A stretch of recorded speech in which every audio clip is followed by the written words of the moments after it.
سورۃ الزلزال مدنی سورت ہے۔ ہجرت کے بعد اس کا نزول ہوا۔ قرآن پاک کی ترتیب کے اعتبار سے اس کا نمبر 99 ہے، اور قرآن پاک کے نازل ہونے کے اعتبار سے اس کا نمبر 93 ہے۔ اس میں 8 آیتیں اور 1 رکوع ہے۔ اس سورت کا ایک نام سورہ زلزال ہے اور دوسرا نام سورہ زلزلہ ہے۔ جمہور مفسرین کے نزدیک یہ مدنی سورت ہے، بعض مفسرین کے نزدیک یہ مکی سورت ہے اور اس کا نزول ہجرت سے پہلے ہوا۔ اس میں 35 کلمات ہیں اور 139 حروف ہیں۔ بسم اللہ الرحمن الرحیم، اللہ کے نام سے شروع جو نہایت مہربان رحم والا۔ اذا زلزلت الارض زلزالها، جب زمین تھر تھرا دی جائے جیسا اس کا تھر تھرانا ٹھہرا ہے، اور زمین پر کوئی درخت، کوئی عمارت، کوئی پہاڑ باقی نہ رہے، ہر چیز ٹوٹ پھوٹ جائے۔ وَأَخْرَجَتِ الْأَرْضُ أَثْقَالَهَا، اور زمین اپنے بوجھ باہر پھینک دے، یعنی خزانے اور مردے جو اس میں ہیں وہ سب نکل کر باہر آ پڑیں۔ وَقَالَ الْإِنسَانُ مَا لَهَا، اور آدمی کہے اسے کیا ہوا۔ يَوْمَئِذٍ تُحَدِّثُ أَخْبَارَهَا، اس دن وہ اپنی خبریں بتائے گی، اور جو نیکی اور بدی اس پر کی گئی سب بیان کرے گی۔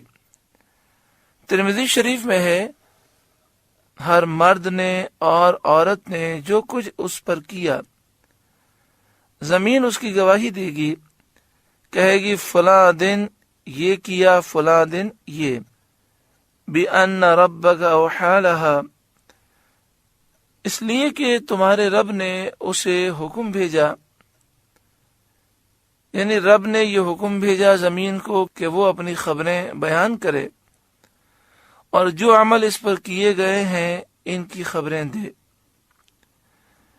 یومئذ یصدر الناس اشتاتا، اس دن لوگ اپنے رب کی طرف پھریں گے کئی راہ ہو کر، یعنی جس مقام پر وہ کھڑے ہوں گے، جو میدان محشر میں کھڑے ہونے کا مقام اور حساب کا مقام ہوگا، وہاں سے وہ پھریں گے کئی راہ ہو کر۔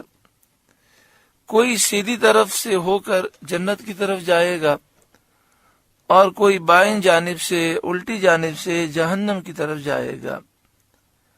لِيُرَوْا أَعْمَالَهُمْ، تاکہ اپنا کیا دکھائے جائیں، یعنی اپنے اعمال کی سزا اور اپنے اعمال کا ثواب وہ پائیں۔ فَمَن يَعْمَلْ مِثْقَالَ ذَرَّةٍ خَيْرًا يَرَهُ، تو جو ایک ذرہ بھر بھلائی کرے گا اسے دیکھے گا۔ وَمَن يَعْمَلْ مِثْقَالَ ذَرَّةٍ شَرًّا يَرَهُ، اور جو ایک ذرہ بھر برائی کرے اسے دیکھے گا۔ حضرت عبداللہ بن عباس رضی اللہ تعالی عنہما نے فرمایا کہ ہر مومن، ہر کافر کو قیامت کے دن اس کے نیک اور بد اعمال دکھائے جائیں گے۔ مومن کو اس کی نیکیاں اور بدیاں دکھا کر اللہ تعالی بدیاں، برائیاں بخش دے گا اور نیکیوں پر ثواب عطا فرمائے گا، اور کافر کی نیکیاں رد کر دی جائیں گی، کیونکہ کفر کے سبب سب نیکیاں برباد ہو چکی، اور بدیوں پر، گناہوں پر کافر کو عذاب کیا جائے گا۔ حضرت محمد بن کعب کرزی نے فرمایا کہ کافر نے ذرہ بھر نیکی کی ہوگی تو وہ اس کی جزا دنیا ہی میں دیکھ لے گا، یہاں تک کہ جب دنیا سے نکلے گا تو اس کے پاس کوئی نیکی نہ ہوگی، اور مومن اپنی بدیوں کی سزا دنیا میں پائے گا تو آخرت میں اس کے ساتھ کوئی بدی نہ ہوگی۔ اس آیت میں ترغیب ہے کہ نیکی تھوڑی سی بھی کار آمد ہے، فائدہ مند ہے، اور اس آیت میں ترغیب ہے کہ گناہ چھوٹا سا بھی وبال ہے۔ بعض مفسرین نے یہ فرمایا کہ پہلی آیت مومنین کے حق میں ہے اور دوسری آیت کافروں کے بارے میں ہے۔ فَمَن يَعْمَلْ مِثْقَالَ ذَرَّةٍ خَيْرًا يَرَهُ، تو جو ایک ذرہ بھر بھلائی کرے گا اسے دیکھے گا۔ وَمَن يَعْمَلْ مِثْقَالَ ذَرَّةٍ شَرًّا يَرَهُ، اور جو ایک ذرہ بھر برائی کرے گا اسے دیکھے گا۔ جتنا انسان کو علم ہو، جتنا اس کا عمل ہو، اور جتنی اللہ تعالیٰ کی معرفت حاصل ہو، اتنا ہی اس کے دل میں خوف الہی زیادہ ہوتا ہے۔ نبی اکرم صلی اللہ علیہ وآلہ وسلم نے فرمایا، سب سے زیادہ میں اللہ تعالیٰ سے ڈرنے والا ہوں۔ ہم اپنے بزرگان دین کو دیکھتے ہیں، باوجود نیک ہونے کے وہ اللہ تعالیٰ سے ڈرتے تھے اور کانپتے تھے۔ حضرت امام اعظم ابو حنیفہ رضی اللہ تعالی عنہ، آپ مسجد میں نماز کے لیے گئے۔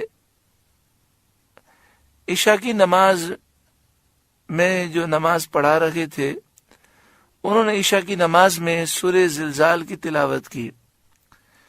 امام اعظم پر رقت طاری ہو گئی، آپ روتے رہے، اپنی نماز کو مکمل کرتے وقت تک روتے رہے اور پھر سر جھکا کر بیٹھ گئے، یہاں تک کہ پوری مسجد خالی ہو گئی۔ اس زمانے میں رات کے وقت عشاء کی نماز کے موقع پر چراغ جلایا جاتا، تو مؤذن نے یہ خیال کیا کہ امام اعظم بیٹھے ہیں، جب وہ جائیں گے تو وہ خود ہی چراغ بجھا دیں گے۔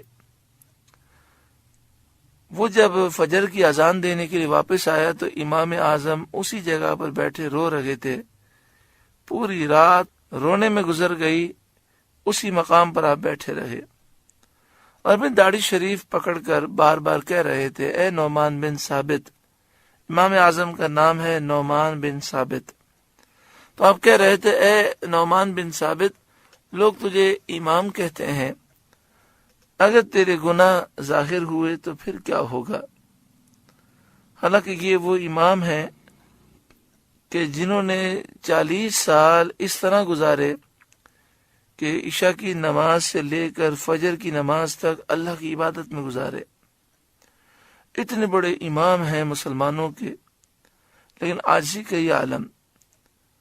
مؤذن نے اذان دی تو اذان کے بعد اس کو بلایا اور کہا کہ جو تو نے معاملہ دیکھا ہے کسی کو اس کی خبر نہ دینا۔ اللہ تعالیٰ ہمارے گناہ معاف فرمائے اور ہمیں بقیہ زندگی پاکیزہ گزارنے کی توفیق عطا فرمائے۔